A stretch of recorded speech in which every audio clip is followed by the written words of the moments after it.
बच्चों, आज व्याकरण के अंतर्गत हम पढ़ने जा रहे हैं वाक्य के भेद। तो आइए सबसे पहले जान लेते हैं परिभाषा वाक्य की। सार्थक शब्दों का व्यवस्थित समूह जिससे अपेक्षित अर्थ प्रकट हो उसे वाक्य कहते हैं। वाक्य के दो अंग हैं, उद्देश्य और विधेय। वाक्य के मुख्यतः दो प्रकार हैं, रचना के अनुसार और दूसरा अर्थ के अनुसार। पहला प्रकार रचना के अनुसार वाक्य, उसके तीन भेद होते हैं, सरल वाक्य, मिश्र वाक्य और संयुक्त वाक्य। और वाक्य के प्रकार का दूसरा जो प्रकार है अर्थ के अनुसार, उसके 8 भेद होते हैं, एक विधानवाचक, निषेधवाचक, आज्ञावाचक, प्रश्नवाचक, इच्छावाचक, संदेहवाचक, विस्मयवाचक और संकेतवाचक। तो अब सबसे पहले हम पढ़ेंगे अर्थ के आधार पर वाक्य के भेद। तो अर्थ के आधार पर जो वाक्यों के भेद हैं, उसमें पहला है विधानवाचक वाक्य।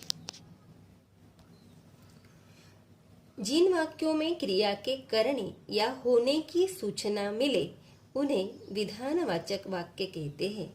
जैसे मैंने दूध पिया, राम पढ़ रहा है, वर्षा हो रही है। इन वाक्यों में कोई कार्य होने का विधान होता है, उसे विधानात्मक वाक्य कहते हैं। दूसरा, निषेधात्मक वाक्य। जिन वाक्यों में कार्य न होने का भाव प्रकट होता है उन्हें निषेधवाचक वाक्य कहते हैं। जैसे मैंने दूध नहीं पिया, मैंने खाना नहीं खाया, तुम मत लिखो। उपर्युक्त वाक्यों में कोई कार्य, कोई बात न होने का बोध होता है, इसलिए उनको निषेधात्मक वाक्य कहा गया है।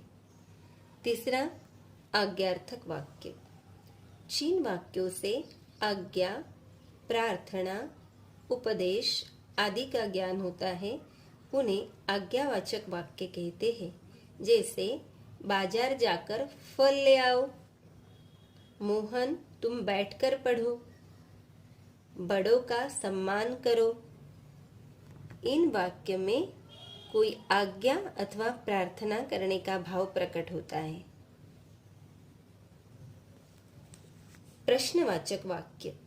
जिन वाक्यों में किसी प्रकार का प्रश्न पूछने का ज्ञान होता है उन्हें प्रश्नवाचक वाक्य कहते हैं। जैसे सीता तुम कहाँ से आ रही हो, तुम क्या पढ़ रहे हो, रमेश कहाँ जाएगा। इन वाक्यों में किसी को सवाल या प्रश्न पूछने का पता चलता है, इसलिए उनको कहा जाता है प्रश्नार्थक वाक्य। विस्मयादि बोधक वाक्य।